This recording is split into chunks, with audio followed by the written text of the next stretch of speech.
The week before the wedding passed in a blur of preparation, culture clash, and surprising moments of joy. Rahab's parents arrived on Thursday and watching her father, a dignified professor of economics, and her mother, a formidable lawyer who'd argued cases before Nigeria's Supreme Court, interact with Minjun was both terrifying and hilarious. "So, Mr. Kong," her father said over dinner at a high-end Korean restaurant, "Rahab tells us you're in import-export?" Minjun didn't miss a beat. "Among other business ventures, yes sir. Real estate primarily, and I'm transitioning more toward legitimate enterprises." Her mother's sharp eyes missed nothing. "Transitioning implies you started somewhere less legitimate." "Mama," Rahab began, but Minjun touched her hand gently. "Your daughter deserves honesty, and so do you," he said, meeting her mother's gaze steadily. "My family's business has historically operated in gray areas, but I love Rahab more than I love that world. I'm building something cleaner, something better, for her, for any children we might have." The mention of potential grandchildren visibly softened her mother's expression, though she maintained her stern demeanor. "And you can keep her safe? From whatever enemies you've made in these gray areas." "With my life, ma'am." "Words are easy, young man. Then I'll prove it with actions. Every day, for the rest of my life." Her father had been watching this exchange with the analytical eye of someone used to evaluating risk. "Rahab seems happy. Happier than I've seen her in years. That counts for something." "Papa." Rahab felt her eyes water. "But," he continued, turning to Minjun, "if you hurt my daughter, there is no place on this earth you can hide. Am I understood?" "Completely, sir." Later, after her parents had retired to their hotel suite, Rahab and Minjun walked along the Han River. The night was cool, the city lights reflecting off the water like scattered diamonds. "They're terrifying," Minjun said, but he was smiling. "Your mother could negotiate treaties. Your father sees right through everything. They're protective. I'm their only child. As they should be." He pulled her close.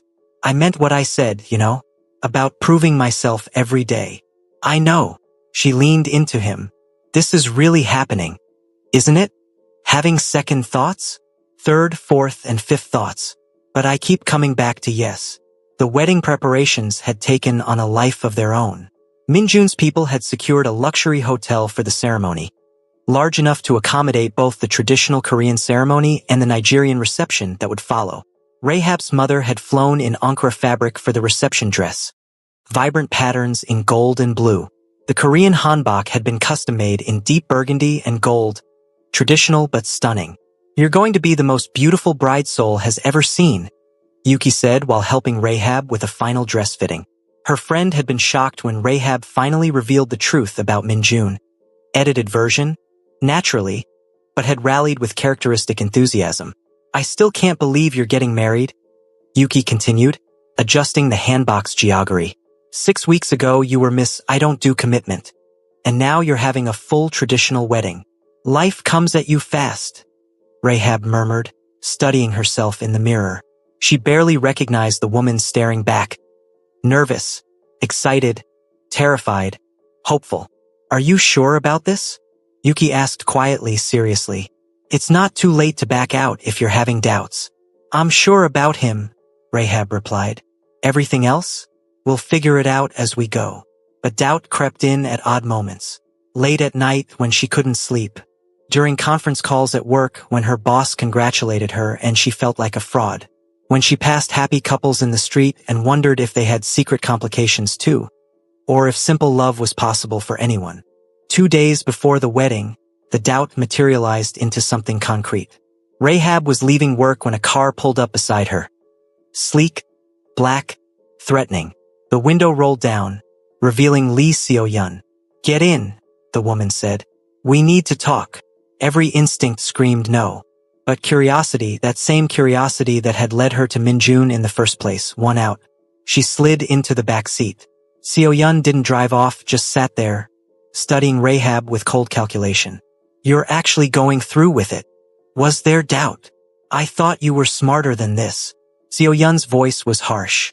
"You think marrying him will keep you safe? It'll make you a bigger target. Every enemy he's made, Every rival who wants his territory. They'll all see you as leverage. Minjun will protect me. Minjun is one man. A powerful man, yes, but still just one man. She leaned forward. Do you know how his father died? Rahab? In a car accident. He was assassinated. Bomb under his vehicle. His wife, Minjun's mother, was with him. She survived but spent 3 years in a coma before dying. Minjun was 17 when he took over, fueled by rage and grief. He's built an empire on violence and fear. And you think love will change that?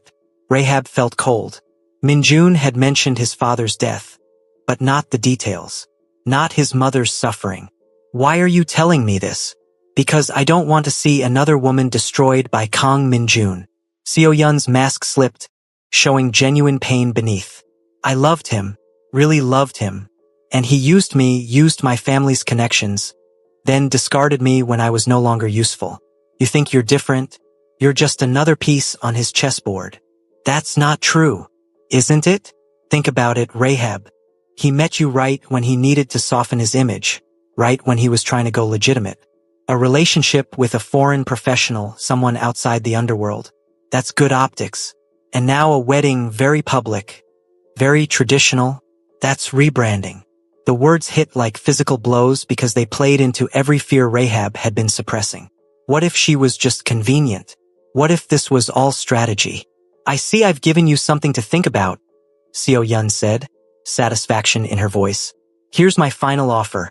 Walk away now, and I'll make sure you're protected. New identity, new life, anywhere you want. Or go through with this wedding and accept whatever consequences come. Why would you protect me? Because Minjun loves you. Seo Yun's laugh was bitter. He never loved me, but he loves you. And the best revenge? Watching him lose the one thing he actually cares about. Either you leave and he's destroyed, or you stay and eventually his world destroys you and he watches it happen. Either way, he suffers. You're cruel. I'm honest. There's a difference. Seo Yun opened the car door. 2 days, Rahab. Think carefully about what you really want. Rahab stumbled out of the car, watching it drive away with her heart pounding. She stood on the Seoul Street, surrounded by the evening rush of people heading home to normal lives, and felt utterly alone. She went to the penthouse, needing to see Minjun, needing answers. He was in his office on the phone, but ended the call when he saw her face. What happened? She told him everything. The encounter? Seo Yun's words, her doubts. He listened without interrupting, his expression growing darker with each sentence. When she finished, he was silent for a long moment. She's right about some things, he finally said. My father was assassinated. My mother suffered. I did build this empire on violence. And marrying me does make you a target. Minjun. But she's wrong about why I'm marrying you. He crossed to her, taking her hands. You're not optics or strategy or convenience. You're the first real thing I've had in a life full of lies. If you were just useful to me, I would have found a dozen easier ways to rebrand. Marrying you makes everything more complicated, not less. How do I know that's true? You can't. Not with absolute certainty. His honesty was brutal but appreciated. That's what faith is, Rahab. Trusting despite uncertainty. I have faith in you. Faith that you see who I really am, not just what I've done. Can you have faith in me? She studied his face. The man she'd come to love despite all reason. The man who'd shown her his community center and his scars and his vulnerability. The man who'd met her parents with respect and admitted his flaws without excuse. Tell me about your mother, she said quietly. He flinched but didn't pull away. She was kind. Too kind for my father's world. She used to take me to temples, teach me about compassion and balance. After the bombing, I visited her every day in that hospital. Talked to her, read to her, begged her to wake up. When she finally died, I was 20. I'd been running the organization for 3 years, making decisions she would have hated. I couldn't even grieve properly because showing weakness would have gotten me killed. Tears tracked down his face, and Rahab realized this might be the first time he'd fully mourned. I don't want that life for our children, he continued. I don't want them growing up surrounded by violence, learning to trust no one, becoming hard before they've had a chance to be soft. That's why I'm going legitimate. Not for optics. For them. For you. For the life I never got to have. Rahab pulled him close, and they held each other in the office where he'd made terrible decisions and brilliant strategies in equal measure. I'm scared, she whispered. So am I. But I choose you. I choose us. I choose faith. He pulled back, cupping her face, his thumbs wiping away her tears. I will spend every day earning that faith. I promise you. What about Seo-yun? I'll handle her. After the wedding, when you're officially protected by every code and tradition we have. She's crossed too many lines, threatened what's mine.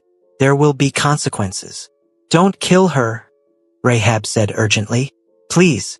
I don't want our marriage starting with blood. He hesitated, and she saw him wrestle with instincts honed over years of survival.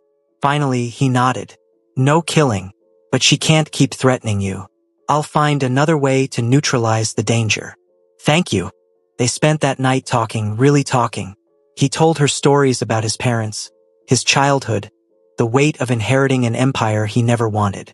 She told him about Nigeria, about feeling caught between cultures, about the pressure to be perfect that had driven her halfway around the world. By the time dawn broke, they'd stripped away the last remaining walls between them. 2 days later, Rahab Okonkwo stood in a hotel suite, wearing a burgundy hanbok embroidered with gold thread, her locks styled in an elegant updo woven with golden pins.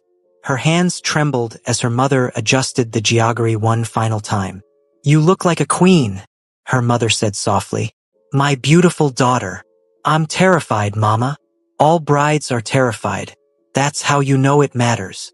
Her mother squeezed her hands. But I see how he looks at you, Rahab, like you hung the moon and stars. That's rare. Don't let fear steal it from you. The ceremony was a beautiful fusion of traditions. The traditional Korean paibik with bows to his family. The Nigerian blessing ceremony with her parents. Vows spoken in English, Korean, and Igbo. When Minjun slid the ring onto her finger, his hands were shaking too. I'm yours, he whispered as they faced each other. Completely. Forever. I'm yours, she echoed. Even when it's scary. Even when it's hard. The reception was a celebration that bridged worlds. Korean dishes and Nigerian jollof rice. Traditional dances from both cultures. Guests in both hanbok and ankara.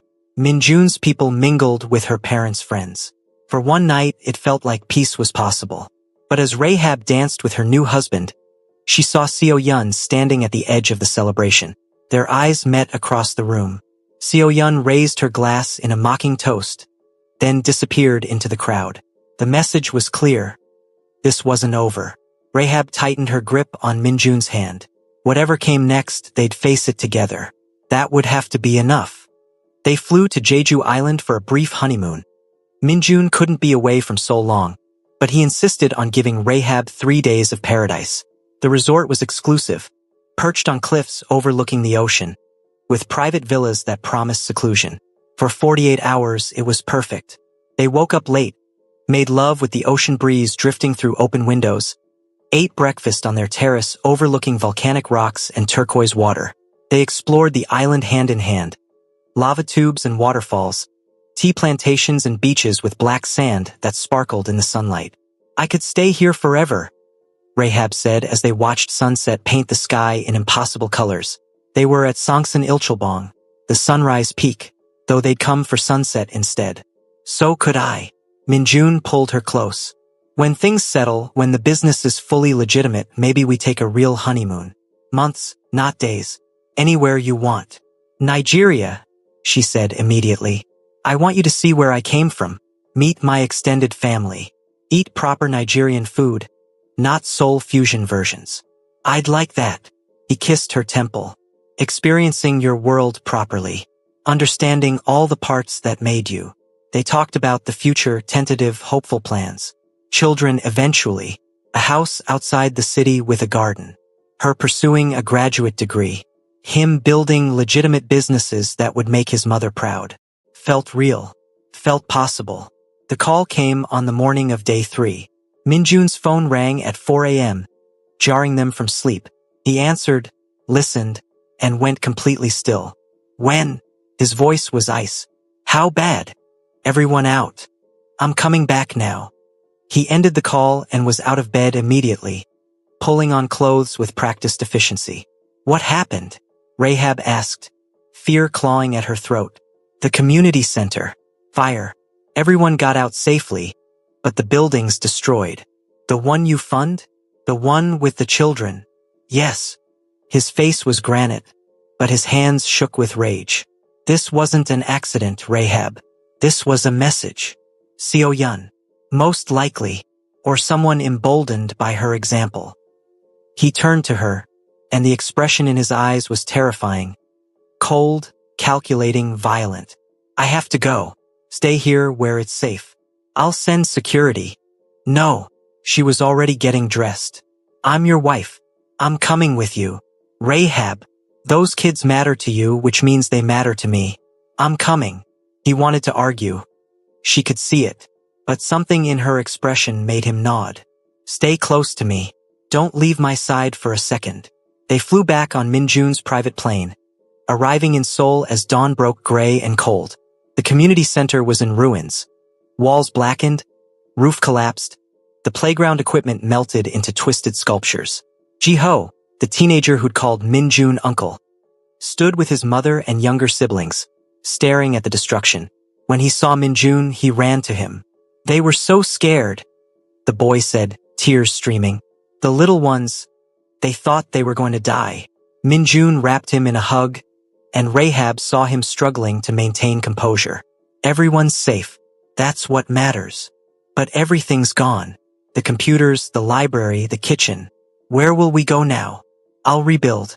Better than before. 2 weeks, I promise. The mother approached, bowing despite the informal situation. Mr. Kong, we're so grateful everyone got out. The fire alarm worked perfectly. Thank God. Minjun's voice was rough. Rahab watched him with the families, promising support, arranging temporary accommodations, assuring them the setback was just that. Temporary. This was the man she'd married. Not the crime boss, but the person underneath who genuinely cared. Jin-ho arrived, pulling Minjun aside. Rahab stayed with the families, helping organize immediate needs. Food, clothing, temporary housing. Her marketing skills translated surprisingly well to crisis management. When Minjun returned, his expression was murderous. It was deliberate, he said quietly as they walked back to his car. Accelerant in 3 locations. Professional job. And a message left at the scene. What kind of message? He pulled out his phone, showing her a photo. Words spray-painted on the one intact wall. Your queen burns everything she touches. Rahab felt sick. She's targeting innocent people because of me. She's targeting them because she's evil.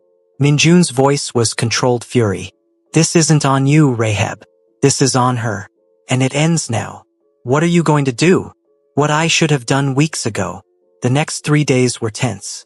Minjun disappeared into meetings with his people. Strategy sessions Rahab wasn't invited to. She tried to maintain normalcy going to work, but it felt impossible to focus when children were traumatized because someone hated her. Yuki noticed immediately. What's wrong? You just got married. You should be glowing, not looking like someone died. Rahab couldn't explain. How did you tell your friend that your marriage had made you a target, that innocent people were suffering, that you'd married into a world where violence was currency? Just adjusting to married life, she lied. It's a big change. On the 4th day after the fire, Minjun finally came home early. He looked exhausted but satisfied. It's done, he said, pouring them both whiskey. What's done? Seo Yun. She's finished. Rahab's heart stopped. You said you wouldn't kill her. I didn't. He sank onto the couch, pulling her down beside him. But I destroyed her. Systematically. Professionally. He explained his strategy. It was brutal and brilliant. He'd used his connections to expose her family's illegal operations to the authorities. Simultaneously, he'd frozen her access to their shared business accounts. He'd called in favors from allies she'd thought were hers, revealing how she'd been manipulating them. In 72 hours, he'd dismantled her power base completely. She has nothing now, Minjun finished. No money, no connections, no protection. I've arranged for her to leave Korea, a one-way ticket to Taiwan with enough cash to start over. If she stays, if she ever comes near you or any of my people again, the consequences will be permanent. You bankrupted her. I neutered her. There's a difference. He took a long drink. In my world, Rahab, there are only two ways to end a threat: elimination or complete subjugation. I chose the option that lets her live but ensures she can never hurt anyone again. Rahab didn't know how to feel. Relief, horror, gratitude, and the community center? Already being rebuilt. I doubled the size, added better security systems. It'll be operational in 2 weeks, as promised. She studied his face. The exhaustion, the violence lurking beneath the surface, but also the gentleness when he looked at her. This is your world, she said softly. Retaliation and power plays and calculated destruction. Yes, I'm not sure I can live in it forever. I know. He set down his glass, taking her hands. Which is why I'm accelerating the transition. No more gray areas, no more 1 foot in each world. I'm going fully legitimate. It'll take time. A year, maybe 2, but I'm done with the darkness. Can you really just walk away? I have to. For you. For us. For any children we might have. He pulled her close. I've spent my whole life being what others needed me to be. My father's heir. The organization's boss. The monster people feared. But with you, I get to be just a man. I want more of that, Rahab. I want to wake up without wondering if today's the day someone tries to kill me. I want to take our kids to school without security teams. I want normal. Normal is overrated, she said, but she was smiling. Says the woman who married a mafia boss. They held each other as soul glittered outside the windows. 2 people trying to build something beautiful from broken foundations. Over the next few weeks, life settled into a new rhythm. The community center reopened to celebration. Bigger, better, with a dedication plaque thanking anonymous donors that fooled absolutely no one. Rahab got promoted at work, her success in the app launch earning her recognition. And slowly, carefully, Minjun began the process of legitimization. Selling off illegal operations. Investing in legal ventures. Meeting with lawyers and accountants to untangle decades of shadow business. It wasn't easy. Some of his people resisted. Rivals tested his resolve. There were nights he came home exhausted, smelling of cigarette smoke and stress. But he kept his promise. Every decision pointed toward the light. One evening, 3 months after their wedding, Rahab made a discovery. She'd been feeling off for weeks. Exhausted, nauseated, emotional. She'd attributed it to stress. The pregnancy test proved otherwise. She stared at the 2 pink lines, mind racing. They talked about children eventually, but this was so soon. They were still figuring out their marriage, still navigating his transition out of crime. Was it responsible to bring a baby into this complicated world? But underneath the fear was something else, joy. Pure, unexpected, overwhelming joy. When Minjun came home that night, she was waiting with the test hidden behind her back. I have news, she said. He looked worried immediately. Good news or bad news? Depends on your perspective. She pulled out the test. We're having a baby. She watched emotions cascade across his face. Shock, fear, wonder, and finally, unmistakable happiness. He crossed to her in 3 strides, pulling her into his arms. We're having a baby, he repeated, voice thick with emotion. A child. Our child. Are you happy? I'm terrified, and thrilled, and grateful. He pulled back, hands shaking as he placed them gently on her still flat stomach. I promised to give this child everything I didn't have. Safety. Choice. We'll give them everything together. That night, they lay in bed talking about the future in concrete terms now. Names they liked. Nursery colors. Whether to raise the child bilingual or trilingual, adding Igbo to Korean and English. How to blend their cultural traditions in parenting. I want them to know both worlds, Rahab said. Nigeria and Korea. To be proud of both heritages. They will be. We'll make sure of it. As she drifted to sleep, Rahab felt something she hadn't felt in months. Peace. Yes, their life was complicated. Yes, dangers still lurked. But they were building something real, something worth fighting for. The dare that had started everything had led to this, not just wild passion but partnership. Not just excitement but commitment. Not just a night, but a lifetime. She just had to trust it would be enough to weather whatever storms still waited ahead. Hello besties, I just had to continue with the story, but I ain't feeling good. That's why I haven't visualized episode 2 so much, but I just want to finish it. Thank you so much for watching. Kindly stay tuned for episode 3.